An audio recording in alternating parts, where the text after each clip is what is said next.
Hi everyone, it's me Rakhi on विद्यार्थी.in और इस सेशन के अंदर मैं आपको बताऊंगी regarding atomic number and mass number. Atomic number क्या होता है और मास नंबर क्या होता है। तो सबसे पहले डिस्कस करते हैं रिगार्डिंग एटॉमिक नंबर। देखिए, atoms of different element have different number of protons in the nucleus. समझ में आया मैंने क्या बोला? देखिए, बहुत सारे तरह के एलिमेंट्स होते हैं, उन एलिमेंट्स के उनके खुद के एटम्स होते हैं। तो जो एटम्स होते हैं उनके खुद के नंबर ऑफ प्रोटॉन्स होते हैं। एटम्स में क्या होता है? प्रोटॉन्स होते हैं ना उसके न्यूक्लियस के अंदर। तो मैंने क्या बोला? Atoms of different element. Different elements के जो एटम्स हैं उनके डिफरेंट नंबर ऑफ प्रोटॉन्स होते हैं उनके न्यूक्लियस में। सपोज कीजिए मैंने एलिमेंट लिया sodium and magnesium. In sodium और मैग्नीशियम एलिमेंट के एटम्स होंगे और इन दोनों एलिमेंट्स के अपने खुद के प्रोटॉन्स होंगे जो कि इक्वल नहीं होंगे। ठीक है, तो वही लाइन मैंने बोली है कि atoms of different element have different number of protons in its nucleus. ठीक है, अब बात ध्यान से सुनिएगा कि ये जो प्रोटॉन्स होते हैं ये एटम के न्यूक्लियस में प्रेजेंट होते हैं और इन्हीं को हम कहते हैं एटॉमिक नंबर। ठीक है, एटॉमिक नंबर हम किसे कह रहे हैं? Number of protons present in the nucleus of the atom, उसे हम कह रहे हैं एटॉमिक नंबर। एटॉमिक नंबर को हम यूजुअली डिनोट करते हैं Z से। एटॉमिक नंबर को किससे डिनोट करते हैं? Z से डिनोट करते हैं हम। ठीक है, मोर ओवर एक और चीज मैं आपको बता दूं कि जो नंबर ऑफ प्रोटॉन्स होते हैं न्यूक्लियस के वो इक्वल टू होते हैं न्यूक्लियर चार्ज के। नंबर ऑफ प्रोटॉन्स जो होते हैं न्यूक्लियस में, या फिर कहिए number of protons of the atom which is present in the nucleus, वो इक्वल टू होते हैं न्यूक्लियर चार्ज के। तो मैं यहाँ लिख सकती हूँ कि number of protons is equals to nuclear charge. और अब आप ये पूछेंगे कि मैम न्यूक्लियर चार्ज क्या होता है? Nuclear charge is the total charge of all the protons which is present in the nucleus. Nuclear क्या है? न्यूक्लियर चार्ज क्या है? ये टोटल चार्ज है सारे के सारे प्रोटॉन्स का। Total charge of all the protons, all the protons present in the nucleus। Protons पे जितना भी चार्ज होगा उसको हम कहेंगे न्यूक्लियर चार्ज। ये बात क्लियर होगी? अब जैसा कि मैंने आपको बोला कि atomic number is equals to the number of protons which is present in the nucleus of the atom, तो मैं ये कह सकती हूँ कि atomic number of an element, atomic number of an element is also equal to the number of nuclear charge। तो मैं यहाँ लिख सकती हूँ atomic number जो कि मैं रिप्रेजेंट करती हूँ Z से, वो इक्वल टू है नंबर ऑफ प्रोटॉन्स के और वो इक्वल टू है न्यूक्लियर चार्ज के। तो ये बात मैंने आपको बताई अबाउट एटॉमिक नंबर। देखिए, अभी मैंने आपको कुछ वीडियोस पहले और जो भी मैं चैप्टर पढ़ा रही हूँ उसमें मैंने आपको स्टार्टिंग से एक बात कही है कि आप पीरियोडिक टेबल को याद कर लीजिए। कम से कम आप अपने लेवल तक 1 से लेकर 20 तक जितने भी एलिमेंट्स है पीरियोडिक टेबल में वो सब याद कर लीजिए।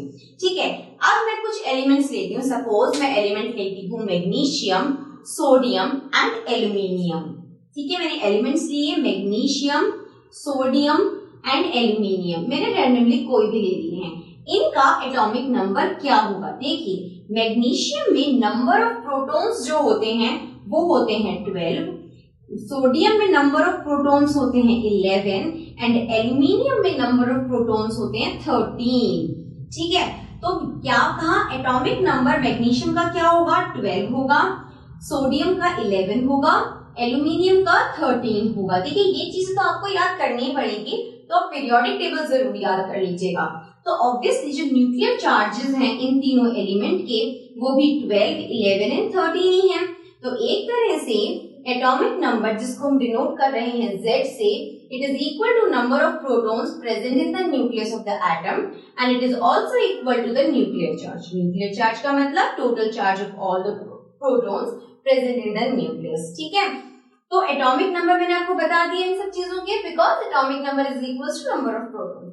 एक खास बात और मैं आपको बताना चाहती हूँ कि जो एटॉमिक नंबर होता है वो होल नंबर होता है हमेशा, ना तो उसको हम डेसिमल में लिखेंगे ना ही वो फ्रैक्शन वाला होता है। Always the atomic number is in the whole number form. ठीक है, मोर ओवर एटॉमिक नंबर हर एलिमेंट का यूनिक होगा। एटॉमिक नंबर किसी भी एलिमेंट का सेम नहीं हो सकता। सपोज मैं सोडियम और एल्यूमिनियम की बात करूं तो इनका एटॉमिक नंबर क्या है, 11 एंड 13। तो no two elements will be having same atomic number. किसी भी एलिमेंट का कभी भी एटॉमिक नंबर सेम नहीं हो सकता, और यही वजह है कि जो एटॉमिक नंबर है इसको हम कंसिडर करते हैं as the characteristic property of an element. एक एलिमेंट की कैरेक्टरिस्टिक जो प्रॉपर्टी होती है वो हम कंसिडर करते हैं किसको, एटॉमिक नंबर को, क्योंकि एटॉमिक नंबर किसी भी एलिमेंट का सेम नहीं होता। एटॉमिक नंबर हर एक एलिमेंट का खुद का यूनिक होता है, डिफरेंट होता है। ठीक है, अब बात करते हैं सेकेंड केस की, मास नंबर की। तो please have a look on the white board now. Mass number, देखिए मास नंबर से आप क्या डिपिक्ट कर पा रहे हैं, क्या सोच पा रहे हैं। मास of an atom, mass of an atom को हम रिप्रेजेंट करते हैं मास नंबर से। मास नंबर क्या है, it is the mass of an atom, mass of an atom, जिसको हम रिप्रेजेंट करते हैं मास नंबर से, और इसको हम डिनोट करेंगे कैपिटल ए से। ठीक है, आप देखिए मास ऑफ एन एटम, एक एटम का मास, वो एटम किसका होता है, एलिमेंट का होता है। ठीक है, so mass of an atom of an element is the mass contributed by the protons and neutrons which is present in the nucleus of the atom. mass number एक एटम का, किसी भी एलिमेंट का, ठीक है, mass number of an atom of an element जो होता है, it is equals to the number of protons plus number of neutrons which is present in the nucleus of the atom. Rutherford के कुछ characteristics आपको पता होंगे, जिसमें से एक कैरेक्टरिस्टिक ये है कि एटम का जो पूरा मास होता है वो उसके न्यूक्लियस में होता है। Nearly all the mass of an atom is residing in its nucleus. Nucleus में प्रोटॉन्स होते हैं, न्यूट्रॉन्स होते हैं, इलेक्ट्रॉन्स होते हैं, जिसमें से प्रोटॉन्स एंड न्यूट्रॉन्स जो होते हैं उन दोनों का जो सम होता है वो मास नंबर के इक्विवेलेंट होता है, और जो मास है इलेक्ट्रॉन का वो हम कंसिडर करते हैं नेग्लिजिबल। ध्यान रखिएगा इस बात का कि mass of electron is considered as negligible, लेकिन मास नंबर या फिर कहिए mass of an atom is equals to number of protons plus number of neutrons. Neutrons को हम स्मॉल n से रिप्रेजेंट करते हैं, और प्रोटॉन्स, जैसा कि आपको मैंने बताया था, number of protons is equal to atomic number. ठीक है, प्रोटॉन्स को हम p से रिप्रेजेंट कर रहे हैं यहाँ पर। मोर ओवर मैं ये भी लिख सकती हूँ mass of an atom is equals to number, what can I say, atomic number, atomic number जिसको हम रिप्रेजेंट करते हैं z से, प्लस नंबर ऑफ न्यूट्रॉन्स जिसको हमने रिप्रेजेंट किया है स्मॉल n से। सो एक तरह से mass number A is equals to Z plus n, और we can say P plus n। P is for proton, Z for atomic number, n for number of neutrons. ठीक है, अब मैं आपको बताना चाहती हूँ कि किस तरह से हम मास नंबर और atomic number for an element को रिप्रेजेंट करेंगे। सपोज मैं एक एलिमेंट लेती हूँ सोडियम, मैंने एक एलिमेंट लिया है सोडियम, इसका जो मास नंबर है वो 23 है। देखिए सोडियम का मास नंबर 23 कैसे है, सोडियम का जो न्यूक्लियस होता है उस न्यूक्लियस के अंदर 11 प्रोटॉन्स होते हैं और 12 न्यूट्रॉन्स होते हैं। सोडियम के न्यूक्लियस के अंदर what we are having 11 protons plus 12 neutrons. तो एटॉमिक मास नंबर जो हमने ए से रिप्रेजेंट किया है वो क्या है, P plus N, number of protons plus number of neutrons. It becomes equals to 23. So sodium का जो मास नंबर है वो है 23.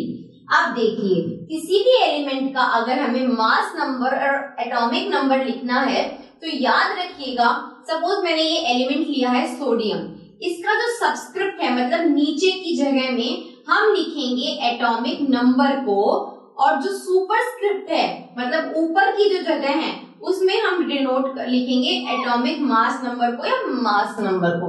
तो कहने का मतलब ये है कि मेरे पास कोई भी एलिमेंट है सोडियम, उसका जो एटॉमिक नंबर है वो नीचे लिखा जाएगा सबस्क्रिप्ट में, और एटॉमिक मास नंबर या मास नंबर है वो लिखा जाएगा सुपरस्क्रिप्ट में।